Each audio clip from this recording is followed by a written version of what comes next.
Frères et sœurs, bonjour. J'espère que vous allez bien. J'ai été choqué par cette prophétie de Joël Tatou qui a suscité de la haine entre une femme ivoirienne et sa petite sœur. Cette femme qui avait des problèmes a fait le voyage, aller au Congo RDC, voir Joël Tatou.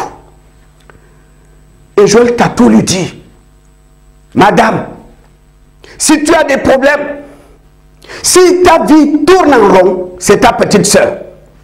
C'est ta petite sœur qui est responsable de tes problèmes. C'est elle. Quand cette femme retourne en Côte d'Ivoire, elle a dit à la famille: voici ce que le prophète m'a dit. Toutes ces difficultés, si ma vie tourne en rond, c'est ma petite sœur qui me pourrit la vie. C'est elle qui est responsable de mes problèmes. Frères et sœurs, ça a provoqué la haine entre la grande sœur et la petite sœur. Et certains membres de la famille croient que la petite sœur est sorcière. Cette grande sœur aujourd'hui est décédée. Vous vous rendez compte? Cette femme est allée dans la tombe avec cette haine envers sa petite sœur à cause d'une prophétie de Joël Tatou. Quand la petite sœur a appris que Joël Tatou est en Côte d'Ivoire, elle s'est déplacée pour venir voir Joël Tatou. Regardez. Joël Tatou. Joël Tatou. Joël Tatou. Je suis la petite soeur de Guédia Mat. Madame. C'est moi la petite soeur de Guédia Mat, même père, même mère. Oui, vous vous rappelez son premier voyage qu'elle a fait au Congo.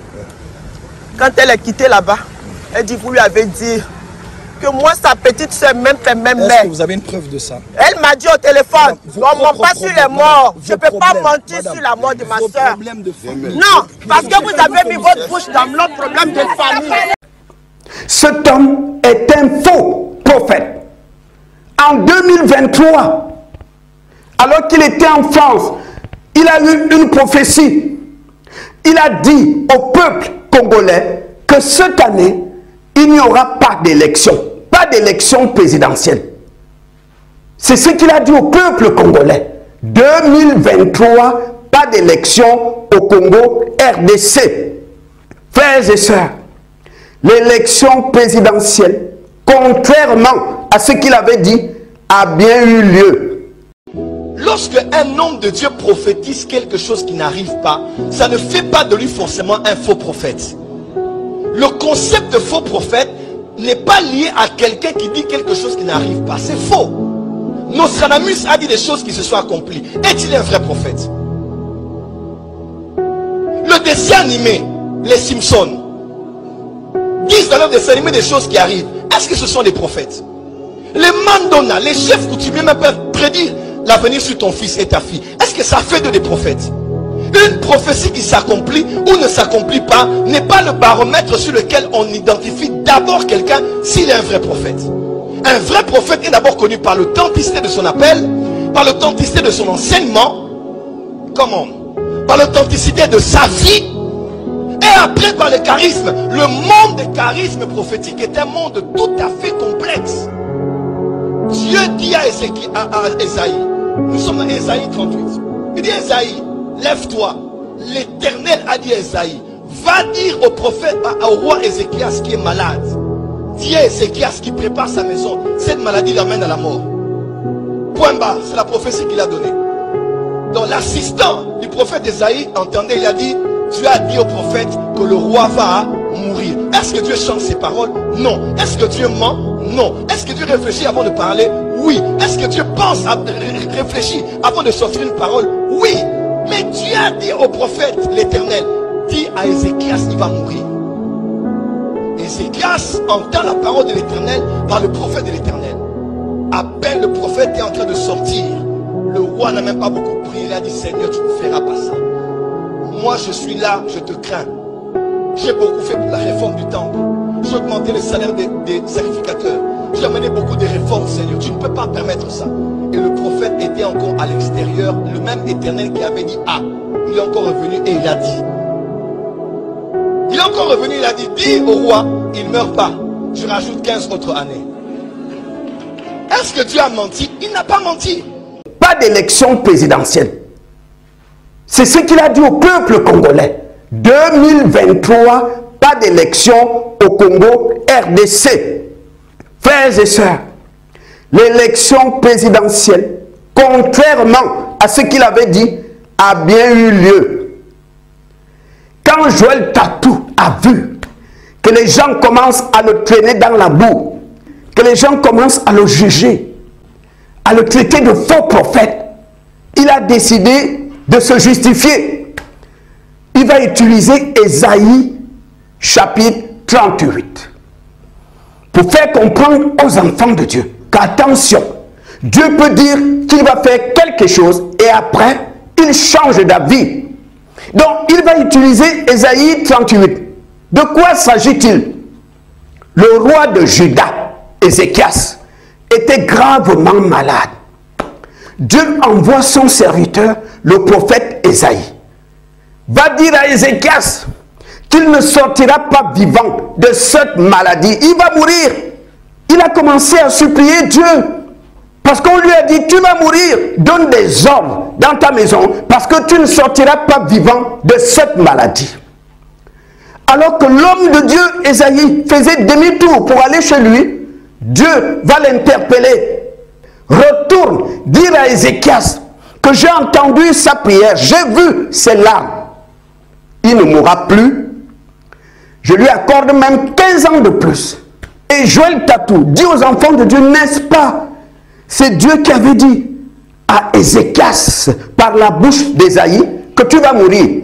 Est-ce qu'Ézéchias est mort? N'est-ce pas? Dieu a changé d'avis. Donc Dieu peut dire qu'il va faire quelque chose, après il change d'avis. Frères et sœurs, regardez-moi bien, vous allez comprendre quelque chose. Dieu envoie qui? Ésaïe, le prophète, parler à Ézéchias, roi de Juda, qui est malade. On est d'accord. Qui va prier? C'est Ézéchias, c'est le malade qui pleure, qui prie. Dieu donne la réponse à qui? Au malade ou à Ésaïe? Ésaïe. Dieu est revenu vers son serviteur. Retourne dire à Ézéchias qu'il ne mourra plus, que je lui accorde même 15 ans. Pourquoi Dieu l'a fait, frères et sœurs? Si Dieu donne la réponse à Ézéchias et ne dit rien à son serviteur, quand demain Ésaïe verra que le roi n'est pas mort, il est bien portant, il se porte bien, l'homme de Dieu va commencer à se poser des questions. Mon Dieu, est-ce que ma prophétie là venait vraiment de Dieu, puisque Ézéchias n'est pas mort? Pour éviter ça, c'est pourquoi Dieu est revenu vers son serviteur, va dire à Ézéchias, j'ai vu ses larmes, j'ai entendu sa prière, il ne mourra plus, je lui accorde 15 ans de plus. Je veux dire quoi par là? Si c'est vraiment Dieu qui avait dit à Joël Tatou que cette année 2023, il n'y aura pas d'élection, le même Dieu allait revenir vers Joël Tatou. Dit aux Congolais que je permets finalement les élections. Pourquoi? Parce que si Dieu ne le fait pas, c'est son serviteur qui sera traité de menteur. Dieu n'est pas un Dieu méchant. Dieu ne peut pas dire à son enfant, tu vas dire ceci au peuple congolais. Après, il ne le fait pas. Dieu ne le fait pas. Il sait très bien que les Congolais vont traiter son enfant de menteur, de faux prophète. Que les Congolais ne lui feront pas de cadeaux. Dieu n'est pas un Dieu méchant. Ça veut dire que si la prophétie de Joël Tatou venait vraiment de Dieu, le même Dieu, pour éviter que son serviteur soit traîné dans la boue, il allait revenir vers Joël Tatou. Mon enfant, dis-leur que je permets finalement les élections. C'est ce que Dieu a fait avec le prophète Ésaïe. Parce que si Dieu ne dit rien à Ésaïe, quand Ésaïe verra demain Ézéchias en pleine forme, l'homme de Dieu va se poser des questions. Seigneur, est-ce que c'était une fausse prophétie? Est-ce que vraiment c'est Dieu qui m'avait parlé? Pour éviter ça, c'est pourquoi, alors qu'Ézéchias pleure, il prie, Dieu revient vers son serviteur. va lui dire qu'il ne mourra plus parce que j'ai vu ses larmes, j'ai entendu sa prière. Je lui accorde même 15 ans de plus.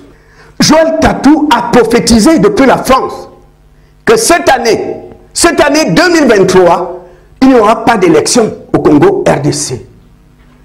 Frères et sœurs, il y a bel et bien eu élection présidentielle au Congo RDC en 2023. Pourquoi ça s'est passé comme ça? Parce que Dieu n'était pas dans cette prophétie-là. Parce que cette prophétie était un mensonge de Joël Tatou. Si ça avait été Dieu, le même Dieu allait revenir vers lui. Mon enfant, puisque je t'ai dit de dire au peuple qu'il n'y aura pas d'élection, maintenant que j'ai changé d'avis, dis au peuple qu'il y aura finalement élection.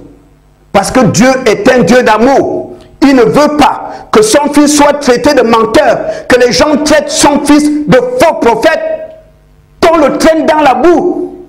Dieu allait revenir vers Joël Tatou. Dis-leur que finalement, je permets qu'il y ait des élections. Comme il l'a fait pour le prophète Ésaïe. C'est Ézéchias qui prie, qui pleure. Dieu a vu ses larmes, a entendu sa prière. Mais Dieu ne parle pas à Ézéchias. Il retourne vers son serviteur, Ésaïe. Parce que c'est Ésaïe qui l'a envoyé. Maintenant qu'il a changé d'avis, il retourne vers la personne qui l'a envoyé. Va lui dire que j'ai entendu sa prière. Va, tu lui dis que j'ai vu ses larmes. Il ne mourra plus.